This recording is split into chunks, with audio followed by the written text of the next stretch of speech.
ওরা মিয়ানমারে উদ্বাস্তু করেছে, ওরা ফিলিস্তিনে উদ্বাস্তু করেছে। বাংলার মাটিতে আমি সেজদা করি, এই মাটিকে রক্ষার জন্য মদিনার মতো লড়াই করব। লড়াইয়ের জন্য আমি প্রস্তুত। আপনারা কি প্রস্তুত? আপনারা কি প্রস্তুত?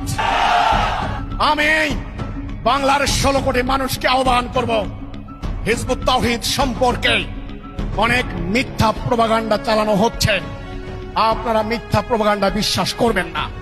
সোশ্যাল মিডিয়াকে ব্যবহার করে আমরা যেটা বলি নাই, যেটা আমরা করি না, যেটা আমাদের আকীদা নয়, বিশ্বাস নয়, এমন এমন গল্প বানিয়ে হিজবুত তাওহীদের বিরুদ্ধে তারা প্রপাগান্ডা চালাচ্ছে। আমি পরিষ্কার করে বলতে চাই, আমাদের বিরুদ্ধে এই মিথ্যাচার করছে ধর্ম ব্যবসায়ী উগ্রবাদী গোষ্ঠী। ওদের মোকাবেলা করার জন্য আল্লাহই যথেষ্ট। ওরা পথ হারা, বিভ্রান্ত, ওরা স্বার্থপর, আত্মকেন্দ্রিক।